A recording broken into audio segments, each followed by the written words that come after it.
आज की इस वीडियो में यहाँ पर देखिए हमें एक एक्सपोनेंशियल इक्वेशन दिया गया है 5 power x minus 13 power x equal to square root of 65 power x minus 169 power x।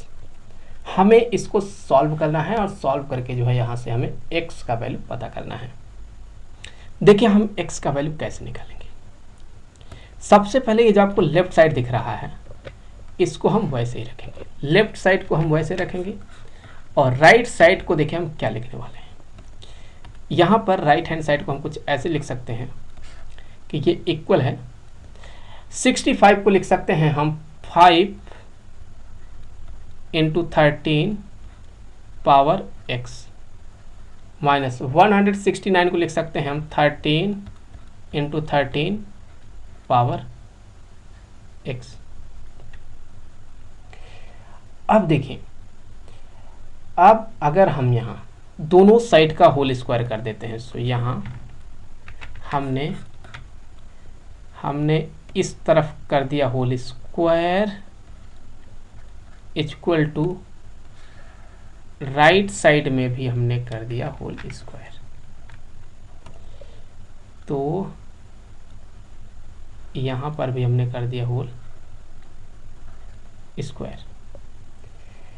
तो अब यहाँ हो गया स्क्वायर, तो हम कह सकते हैं कि यहाँ इस स्क्वायर से ये स्क्वायर रूट कैंसिल हो जाएगा।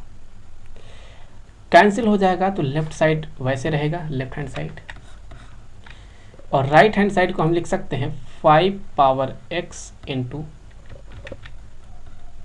13 पावर x माइनस में 13 power x into 13 power x, इस तरह से लिख सकते हैं। हमने यहाँ कंसीडर कर लिया लेट a इक्वल टू है 5 पावर x, b इक्वल है 13 पावर x के। तो यहाँ हो जाएगा a माइनस बी का whole square equal to a into B minus b into B.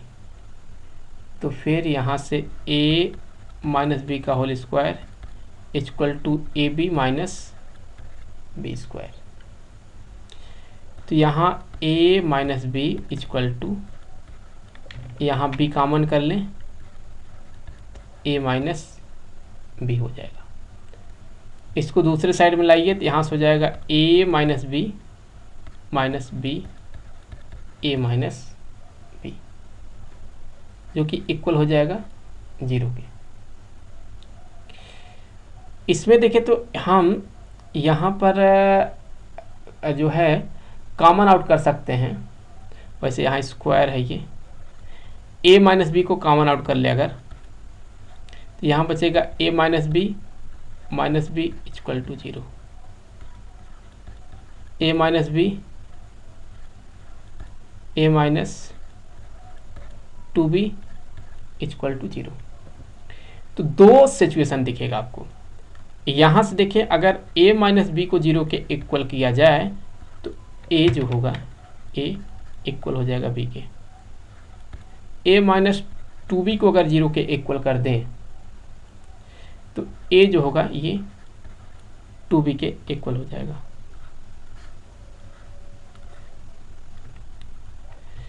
तो हमें यहाँ दो वैल्यू मिल रहे हैं a का, तो हमें यहाँ पर दो अलग अलग केस बना के चलना है। चलिए पहले केस में, फर्स्ट केस में हम क्या करने वाले हैं, फर्स्ट केस में हम a equal to B consider करेंगे। a को हमने b के इक्वल माना है और a किसके इक्वल है 5 पावर x के इक्वल टू b किसके इक्वल है 13 पावर x के। दोनों साइड को हम 13 पावर x से अगर डिवाइड करते हैं, 5 power x divided by 13 power x equal to 13 power x divided by 13 power x।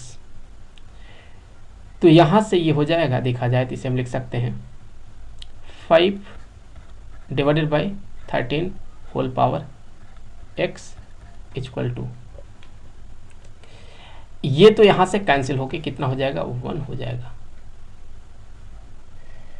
अब यहाँ अगर देखें तो हम इसे लिख सकते हैं 5 divided by 13 power x equal to, यहाँ जो है बेस को सेम बनाने के लिए हम यहाँ 5/13 पावर 0 लिख सकते हैं। तो अगर बेस सेम हो गया तो एक्सपोनेंट सेम कर सकते हैं, x इक्वल टू 0। यहाँ हमें x का एक वैल्यू मिल गया। अब देखिए दूसरा वाला केस कंसीडर कर लेते हैं। सो सेकंड केस में हम क्या करने वाले हैं, a को हम मान लेंगे ये 2b के इक्वल है। a किसके इक्वल है, 5 पावर x के, 2b किसके बराबर है, 13 पावर x के, इनटू में 13 पावर x कर देंगे हम। और 13 पावर x को इस साइड लाइए तो हो जाएगा 5 power x divided by 13 power x equal to 2। 5 divided by 13 power x equal to 2। अभी हम दोनों साइड में लॉग ले लेते हैं, तो लॉग ऑफ ये हो जाएगा 5/13 power x equal to log 2। हाँ बेस यहाँ e बना सकते हैं, आप बेस e कर दें। अब यहाँ से हम कह सकते हैं कि जो x होगा ये हो जाएगा लॉग, क्योंकि हमें प्रॉपर्टी पता है कि log a to the power b जो होता है ये बराबर होता है b लॉग a के। सो इस फार्मूले से x log 5 divided by 13 to the base e equal to log 2 to the base e। अब यहाँ से लिख सकते हैं x, और हमें ये भी पता है कि log of a by b को हम लिख सकते हैं log a minus log b के। तो फिर यहाँ से हो जाएगा ये log 5 to the base e minus log 13 to the base e equal to log 2 to the base e। तो x इक्वल टू हो जाएगा log 2 to the base e divided by log 5 to the base e minus log 13 to base e। तो इस तरह से जो है यहाँ हमने x का वैल्यू निकाला है। तो मुझे उम्मीद है कि वीडियो आपके लिए काफ़ी हेल्पफुल रहा होगा। मिलेंगे आपसे अगले वीडियो में किसी दूसरे क्वेश्चन के साथ, तो तब तक के लिए खुश रहें। Good bye.